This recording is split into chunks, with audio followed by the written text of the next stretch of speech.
Hey, co-reporters, welcome back to my channel. It is time for another juicy video with my girl, Stephanie from Wine and Chill. How are you, Steph?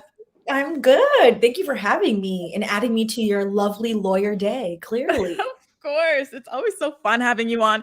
You guys, Stephanie is a former entertainment attorney. She then turned into a tech attorney. Now she's a recovering lawyer. Congrats on I've freed that. myself. Yes. Hi, everyone. So we have so much to talk about, Steph. Like, I don't even know where to start. You know what? I kind of want to start with the Spears drama.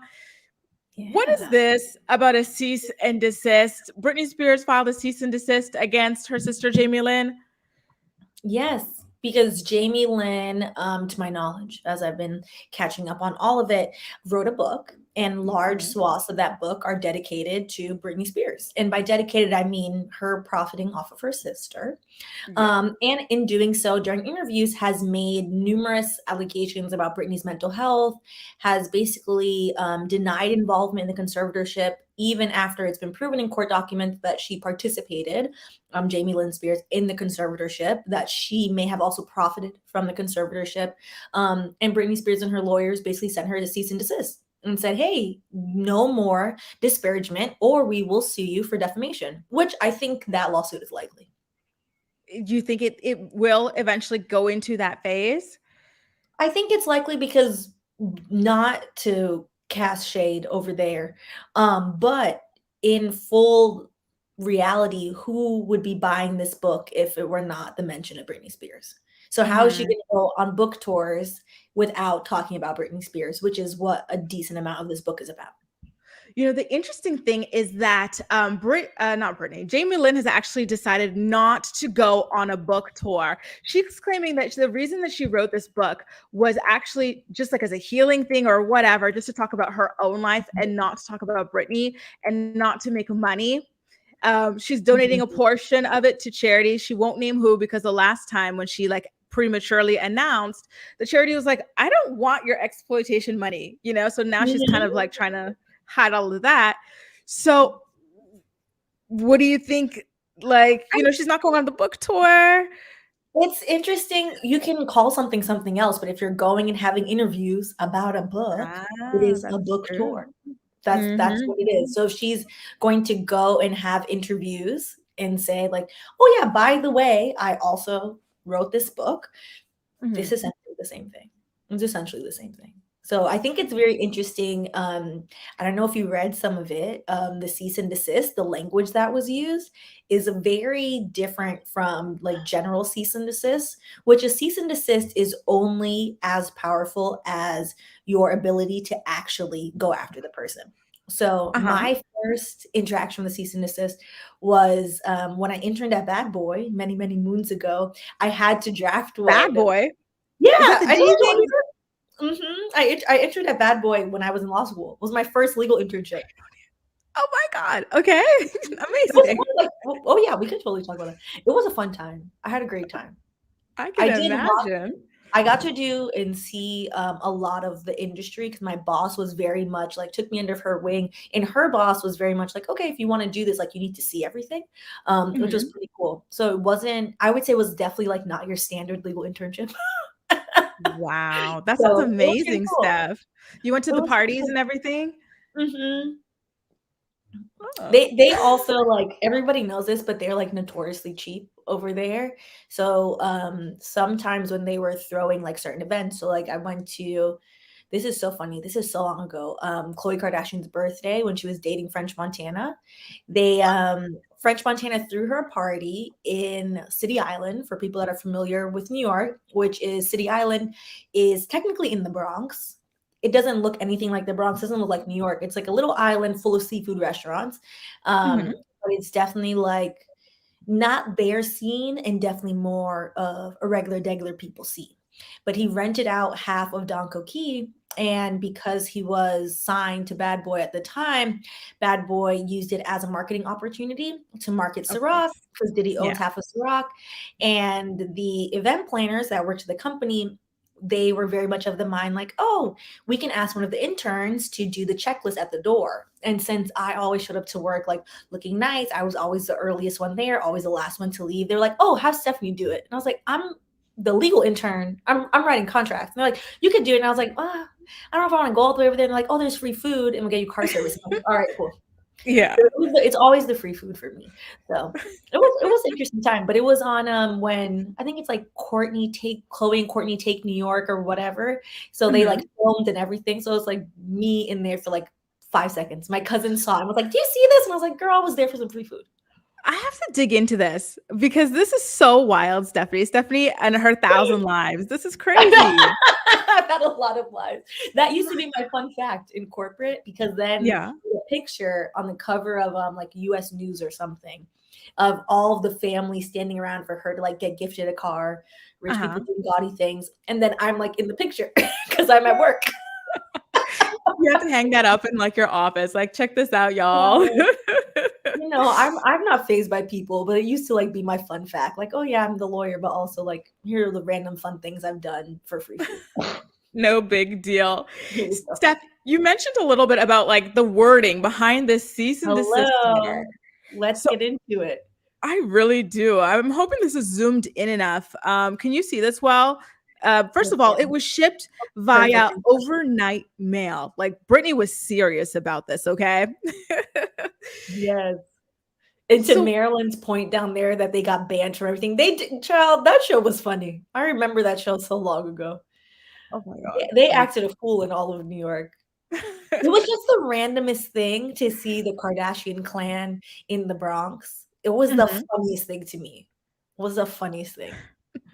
But yes, do we want to line by line this? How do you want to do this? Yes, I'm hoping you can read it. It's just okay, perfect. Are you able to kind of point out to us what was jumping out to you in the cease and desist?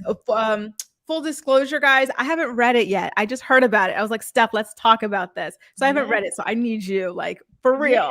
Yeah. So cease and desist, having drafted one. So back to before I went on my little random life tangent. The reason why I brought up cease and desist, I drafted a few of them when I worked at Bad Boy. So you send a cease and desist whenever anybody is using your image and you have not allowed them permission, when anybody is profiting off of you and they have basically not paid for those rights. So like licensing, you can send a cease and desist. We've seen them on YouTube when YouTubers get into YouTube squabbles. Another one will send a cease and desist and say, hey, it's basically the warning shot of, hey, I'm going to sue you if you don't stop this. I would say like not most recently, but last year, I think the big kerfuffle on YouTube was Without a Crystal Ball and Tati Westbrook. Tati Westbrook, I think, sent her 4 or 5 cease and desist. Like, hey, Miss Ma'am, there are about 40, 50, 60 videos about me. You are saying defamatory things. If you don't stop, I'm going to sue you. She ended up suing her, and they're turned into a whole court saga. Similar to this, the cease and desist, the important thing is the tone. So the whole goal is, as the attorney, you want to use whatever tone that you think that will get the person to stop the behavior, because litigation is super expensive. Even if you threaten someone to sue them, threats are only worth it if you're going to carry them out. So the tone of this, I think, is super interesting. Specifically, the tone is very much how somebody would talk to their like misbehaving sibling. So we can very much read through this. And mind you, the lawyers always send this. So I think it's very interesting. So dear Miss Spears, I'm very much a fan of line by line. So we can do first paragraph first. Dear Miss Spears, as you know, I represent your sister, Britney Spears, and I write at her request concerning with some hesitation because the last thing Britney wants is to bring more attention to your ill-timed book and its misleading or outrageous claims about her. Full shade. Although Britney has not read and does not intend to read your book, she and millions of her fans were shocked to see how you have exploited her for monetary gain. She will not tolerate it, nor should she. So, first paragraph is very much like, hi, I'm the attorney. Also, nobody wants to read your allegedly raggedy book. However, that is not going to stop me from reading you for filth because you are not going to continue to talk about my client. So, legal shade, I love. Yeah. full shade, because it's very much certain cease and desist letters I have written are very much fact of the matter. Like, hey, you, like when I was in law school, I think the one I wrote was very interesting. I felt bad for this man. It was like a man in one of the southern states that had the same name as Diddy, like the same, like this was his legal name. And so he put up a Oh. website because he Mhm. wanted to sell these services, and the company obviously wanted to buy the web domain and was like, hey, you're profiting off of the name of Sean Combs to sell these services. And the man wrote back and was like, but this is my name. Like, that's not my problem that we have the same name. So the tone of the letter was not snarky. It was not sarcastic. It was very much like, this is causing confusion. I understand that you have the same. Yeah. However, sir, people don't know you necessarily, but people do know this other person, and it's causing confusion, etc. Uh-huh. I've written ones for Ciroc, so Diddy owns half of Ciroc, where people are purposely making, they used to make like fictitious lines of Ciroc. So there was, I think it exists now, but before mango flavored Ciroc came out, there was like fake mango flavored Ciroc online, and people were selling like fake What? alcohol. It was very strange. So that is a scheme. So that letter Yeah. was very much different. That letter was very like stern, very much like, we will sue you, stop the nonsense. So this is very much, I think, of the tone of, okay, well, this is a relationship between two siblings. So the tone is much more, I would say, like direct. Okay. And Mhm. they're also estranged, so taking that into account. So this, I would say, out of all of the cease and desist that I've drafted or read, this is much more personal than most cease and desist letters are. Most cease and desist letters are not this personal. And that makes it sad, right? It's like it's sad when a family gets to this point where they're sending legal letters on each other, but it's necessary in this case. Yeah, it reminds me of Mariah Carey and her siblings. I There's some forgot Mariah Carey has that Mhm. sister on drugs or something, right? She has a sister who, according to Mariah Carey, has exploited her for money numerous times. And every couple of years that they have like a legal squabble. Mm, Mhm. sad. Yeah, so we'll get into the next paragraph. So you of all people know the abuse and wrongdoing Britney had to endure. Sorry, my eyes aren't as good as they used to be. Had to endure during this conservatorship after initially growing up with a ruinous alcoholic father. In quotes. In fact, your own book reportedly states that your father spent most of his life in the cycle of ruinous behavior. His bouts of drinking caused me periods of torment and sorrow. End quote from Jamie's book. As I have previously stated, having endured a 13-year conservatorship that stripped her of her civil rights and fundamental liberties, Britney will no longer be bullied by her father or anyone else. I think it's interesting that they are basically dragging the other Jamie into Yeah. this, because Mhm. Grace, we've talked about this, and I've covered Britney's conservatorship. I think there are maybe 3 or 4 videos on her conservatorship specifically, starting in 2020, the first video, so before there are a lot of videos on it. And part of it is, I think what we're going to see, at least probably by the end of this year, is not only a lawsuit but her pressing criminal charges against her dad. And I hope it goes through because what Same. that guy did was evil, Mhm. allegedly did, you know? Exactly. I completely agree. So I think this is also setting the stage, like kind of killing two birds with one stone. Like, okay, Jamie and Jamie, both of you should be on notice because I'm tired of y'all. I've been tired of Uh-huh. y'all, and this is what it is. My Um, God. Mhm. Listen. And then, so the final paragraph, Britney was the family member's breadwinner, and she also otherwise supported you. Publicly airing false or fantastical grievances is wrong, especially when designed to sell books. It is also potentially unlawful and defamatory. So here comes the threat. I don't know. This is my first time reading it too. I'm like, why is Michelle in it? Michelle Obama famously said, when they go low, we go high. I'm only laughing because why is Michelle in it? I'm thinking of that Nene thing. Now, why am I in Same. it? Why am I I in ain't it? in nothing. I'm sure Auntie Michelle is sitting there like, well, wait a minute. What's it got to do with me? Okay. You know Oh what? my This God. lawyer is great. I love a shady lawyer. So kudos to them for this. I don't know why Michelle has to be in it, but kudos to them. And to Britney's great credit, that is exactly what Britney is going to do for the time being. Another threat. You Mhm. recently reportedly stated that the book was not about her. She takes She takes you at your word, and we therefore demand that you cease and desist from referencing Britney derogatorily during your promotional campaign, aka the book tour that she's pretending she's not doing. If you Mm-hmm. fail to do so or defame her, Britney will be forced to consider and take all appropriate legal action. Your representatives may contact me if you have any questions. Oh my God. This is, I That's think it's necessary. It's yeah. necessary. It's sad, but necessary. But I also have to say, Steph, I felt like it was a little bit disorganized, the thought, like the whole this person and then this person being brought in. This is so I completely agree with you. This is the first time I'm seeing such a personal cease and desist. Cease and Mm-hmm. desist are usually, I should have brought one up so that we could look at like how a standard one looks. A cease and desist is usually very cut and dry.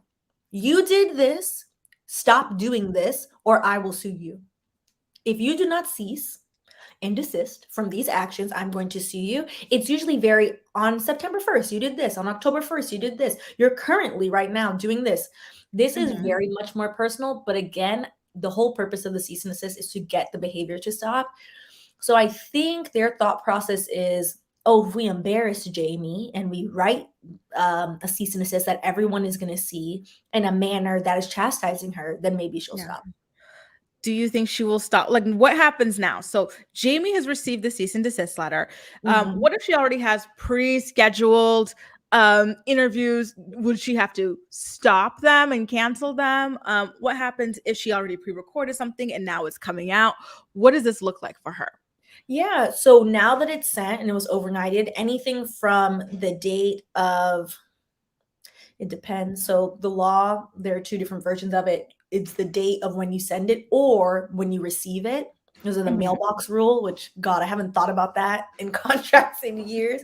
So let's just say the date of receipt for argument's sake, without going through that whole analysis. The date of receipt. So even if it's pre-recorded, if it's published afterwards, it would be in violation of this. And to be Wow. honest, a cease and desist is not an agreement. So like the mailbox rule is for contracts. Cease and desist is not an agreement. A cease and desist is notice. So think of a cease and desist as a pre-eviction letter. Like, hey, I noticed, Stephanie, you've been paying those student loans, but not me, your landlord. So girl, in a week, it's me and your ass. That's what a cease and desist is. I'm going to do this behavior if you continue on. Mm-hmm. So, to be honest, I think it's going to be interesting to see what Jamie does. I think it is inevitable, though, that Britney is going to sue at the very least all of them, Jamie, the mom, and other Jamie. And they all And deserve it.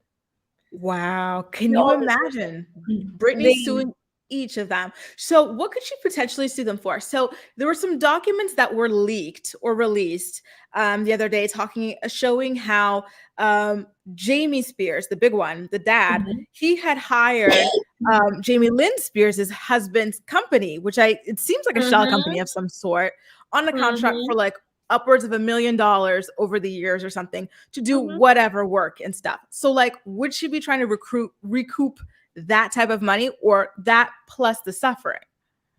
Yeah, I think it would be that plus the suffering. So conversion is the tort law claim for basically thief and money. So if I were Mm-hmm. to file criminal charges, it would be theft, larceny, and then conversion is the tort law. So if I were to sue you in court, it would be for conversion. She can likely sue all of them for conversion. It's very much through all the documents being shown, like, what have you been doing with my money all these years? Definitely intentional infliction of emotional distress, negligent infliction of emotional distress, to Mm-hmm. the point of where she said she was held against her will, which is kidnapping. There's also a civil law claim for that as well, which she could sue the father for. So there are, I would say, a lot of legal avenues for her to go down. The thing about lawsuits, though, is you only, unless you want to prove a point to somebody, only really want to sue somebody that can actually pay out the settlement. And I feel like they can. Not Zoe, look at me. I'm thinking of her show, Zoe 101. She had Zoe 101. She had Mhm. all that. I don't know if her country albums or whatever it is she was doing on those little stages is selling or not. Now the book money is coming in. And then as for Lynn Spears, she's talking about wanting to have a book. Jamie was profiting off of Britney. They were buying houses with her money. So I do Mhm. think it is a safe bet for her at this point. Yeah, I think she can assume a lot of the property that they probably own off of her. I think that's definitely a safe bet. I think it's also, to circle back to how unfortunate the whole situation is and how it is very jarring for people to see how child stars are treated by the people closest to them. Yeah. This is a legal issue that should have been solved many years ago. There are very little protections in place for these types of things, which is why so many kids get exploited. They grow up to become exploited adults. Like what her father did and put her in the conservatorship should not be legal in the first place. Exactly.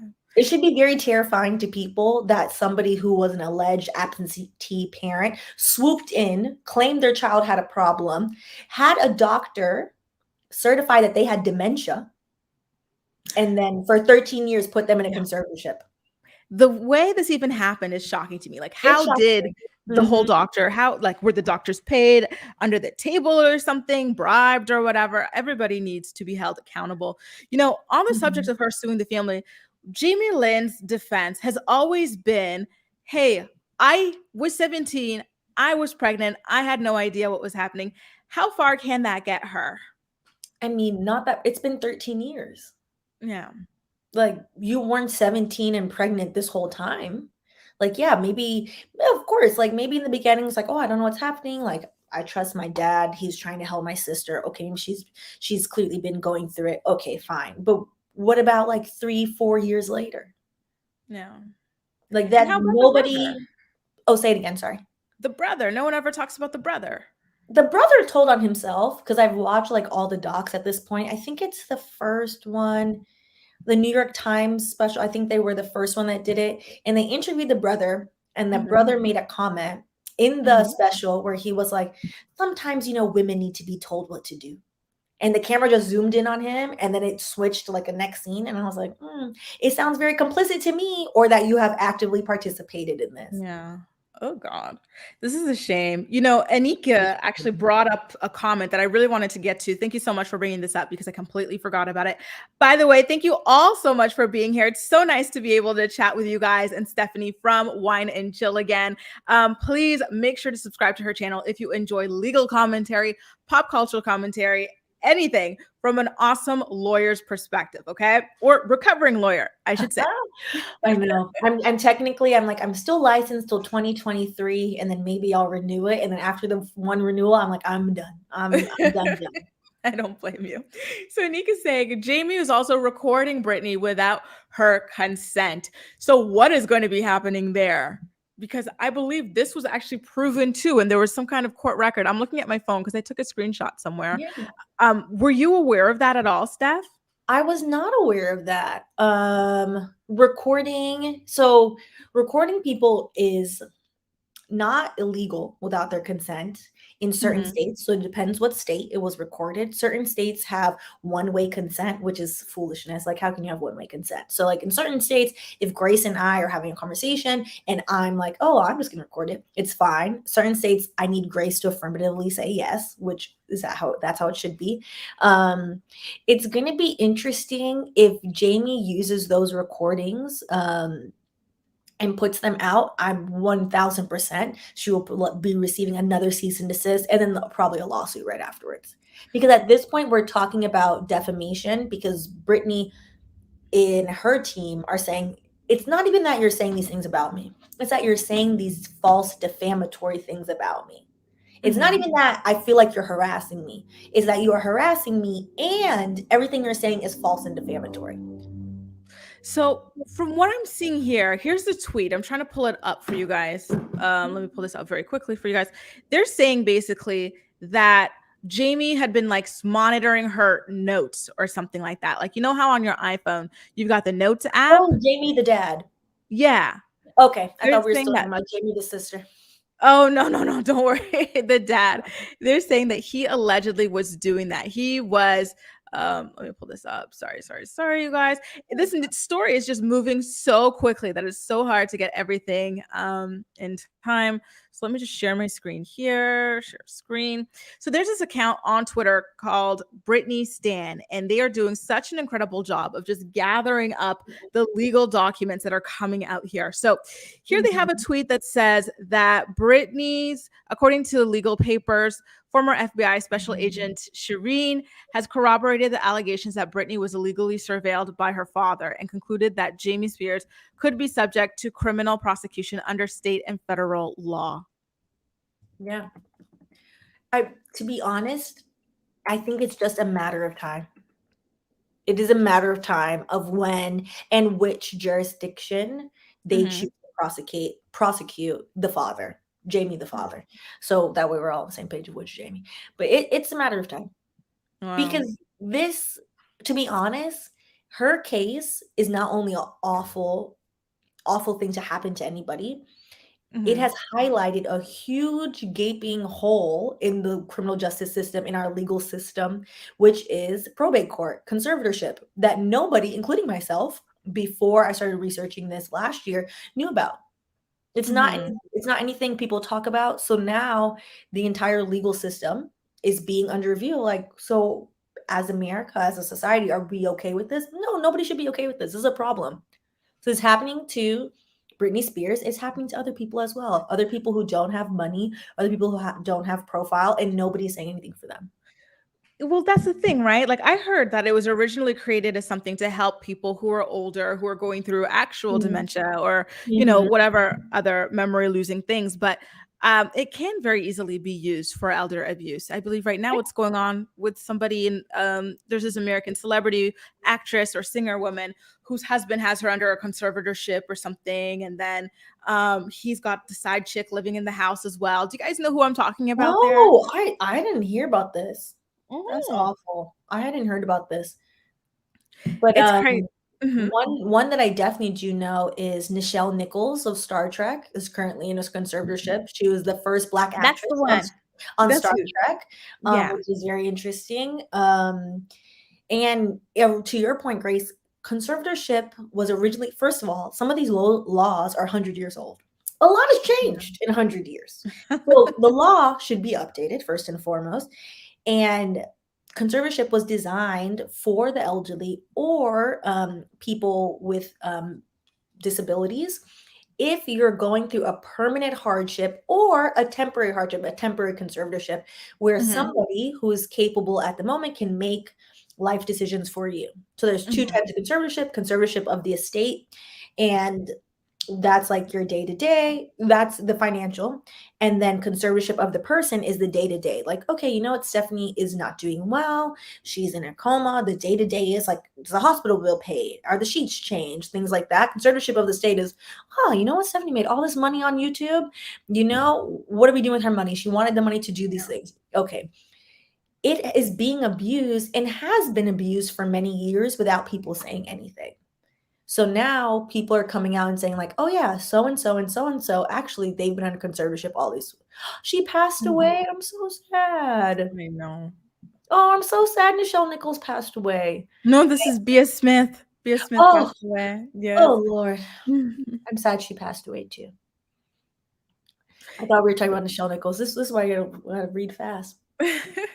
There should have been, is that like the kind of transition that they're trying to do? Like, hey, okay, you can't just have someone under a conservatorship for 13 years. There has to be stuff in place. There should be, leaning towards they should review them. An annual review is what they should do. They should annually review them, because it doesn't make sense for you. Let's just use Britney Spears as the example again. It does not make sense for one doctor to randomly say that somebody who has never had any signs of dementia at a young age all of a sudden has dementia. That's not how dementia works, first of all. No. That does not make any sense. That should be alarming to the judge and to the court of, how can somebody at this age, like, this would be a very rare case. Like, we should maybe look into this. Or, maybe she has postpartum, which is much more likely. It surprised me that never came up. It never came up. It's crazy. Well, which is nuts.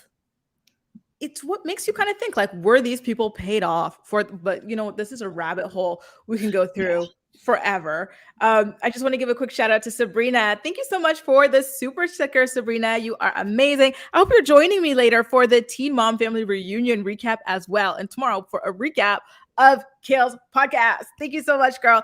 Amanda Bynes, she's in a conservatorship, Steph. Yes. I keep hearing this actually. She is. She has been for many years. Mhm. Her case, I have to look more into it, is unique in that Amanda Bynes has publicly and privately admitted that she had an addiction issue.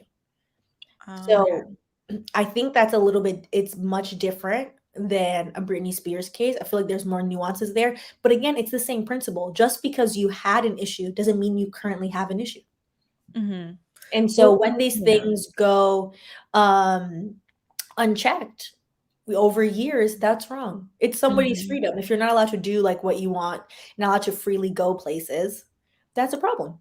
Exactly. It's just so wild to me that they would think she has all of these issues, dementia, this, that, where she can't take care of herself, but she was able to work, produce albums, choreograph, tour, do shows, and You move. cannot remember choreography if you No. also have late stage dementia. How?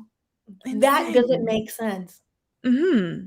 Yes. So I Sabrina's couldn't remember choreography right now. What's Me wrong? neither. You know how many people don't even know how to do that? You know, the kids, the Gen Z kids right now on TikTok are trying to do the jerk. But you're a jerk. I know. They're like trying to do it. I'm like, you can't even remember that if you have dementia. Oh my God. I'm so glad you'll be there, Sabrina. And yes, they would constantly like harass her for photos and stuff and stress her. And then all of a sudden those photos are used to claim that she is crazy. Now, and it's like you're actively harassing somebody. Of course, in the picture, they look distressed. You are harassing them. Mm-hmm. You know, you guys, I only have Steph, I think, for another 10 minutes, right, Steph? Yeah. I'll jump to corporate. If I seem rushed, that's why. I'm like, I really want to get her opinion on this Harry case. Harry, right now, he is threatening legal action on the UK for not allowing him to pay for his own security. So, Stephanie, why would the UK not allow this man to pay for his own security to protect his wife and children and himself as well? Well, the UK and their monarchy, which why is there still a monarchy in the 21st century, is under the impression that British taxpayer dollars should not pay for him. Okay, fine. British taxpayer dollars should pay for none of them. First of all, he wants to use his own money. And I think a lot of these headlines are not fully deceiving. They don't tell the whole picture because it's from an American point of view, American Canadian point of view, that's very removed from the British monarchy, is very much like, oh, why can he pay for it? He can pay for it. It's that if he goes to the UK, his security is not allowed the same level of access to properly protect him, which is the British government stepping in and saying, like, no, if you want to go to this private room, actually, you don't have clearance. You can't do this. So then there's no protection, which is a problem. Also, is, the royal family is just problematic, child. Lizzie and them are problematic. They're over there dealing with Prince Andrew, who like she semi-disowned as a poppy show all these years later after she supported his nonsense. And I feel like she still hasn't. I feel like she probably is low-key paying his fees and stuff like that. Like, because that stuff adds up. That man ain't got no job. It is, right? That's your favorite child. If your favorite child also happens to be a word that you can't see on YouTube, then you, my friend, are a problematic ass person. This situation is so sad to me. And you know what's really interesting about this situation is the fact that it's just coming out now when they were dealing with this back in 2021, like mid 2021. But then all of that stuff comes out about, Prince Andrew and his lawsuit and everything. And then all of a sudden, this gets kind of quote unquote leaked to the press. And it's not even something scandalous anyway. It's a man trying to protect his family. And there's already a precedent of his security being compromised the last time he was in the UK, just a couple of months ago. So why I really don't understand why they would be fighting him. So what grounds does he have? Can he really sue the UK government into allowing him to pay for his own security? Yeah. I think it's interesting to point out. So as a Jamaican, I'm very much anti-colonizer, anti-monarchy all day, to hell with Elizabeth. And do you know the British government for years, whose security detail they paid for? The king before Elizabeth's father was King Edward VIII, who gave up his monarchy for an American woman and was notoriously a Nazi. And after he gave up, and people were like, no, he wasn't. He's just in pictures. Anyways, after he gave up his crown, they still paid for his security until he died many, many years later as a very old rich man. There's so much evidence about how they pick and choose and what they're willing to support, and people still don't want to call a spade with these people. It's crazy to me. Like, even Prince Andrew, is the British taxpayer not paying for this alleged PEDO to be protected? The British taxpayers are paying for his current lawsuit of this alleged trifling person. The British taxpayers also, all the way up until I believe 2015, paid former enslavers, their descendants, money for enslaved people. Up to 2015 came out of British taxpayer money. Reparations has never been given to Jamaican people, Bayesian people, Bahamian people, none of us. But the former enslavers have gotten their money for what our ancestors were worth. But we're not going to get into that. That's very sad. That sounds like the exact same thing that happened in the United States, isn't it? Where like slaveholders were given like properties and this and that. And then the actual enslaved were like, all right, you're free now. Peace out. Good luck. British taxpayer money is paying for everything besides what it should be paying for. Honestly, as a Canadian, I'm excited for the day when, if the monarchy kind of goes away at this point, because, you know, the way that they've treated Prince Harry and Meghan Markle and like everything that it just proved about them that I was ignorant to. I don't want those people representing, you know, like the country, or I don't want to be a part of the Commonwealth. Not that I ever really valued it. Like, what was it? It's so far removed. Like, why do we still have the Commonwealth? Like, yeah, Jamaica's still in the Commonwealth too. It brings so much money to the British people, so I can see why they love it. we are all paying for, in the words of Chronix, Elizabeth the welfare queen. So, you know, let's talk about it. Let's talk about it. It's crazy. You guys, I'm so sad we only had Stephanie for a short amount of time this time, but we're going to have to not squeeze her in. We're going to have to fit in a longer period of time with her next time. If you were watching my channel earlier, I had Alita from Legal Bites on. I feel like Alita and Steph together would be magic. So I'm dying to get them on a panel together with me, hopefully within the next week or so. Okay. So please, in the meantime, make sure to subscribe to Stephanie's channel, Wine and Chill, here on YouTube. I've got a link to it in the description box of this video. So please, please, please subscribe. She covers pop culture. She covers legal. She covers everything, right, Steph? So, you guys, again, thank you so much for being here, and we will catch you in the next video. Take care, everybody. Have a great week.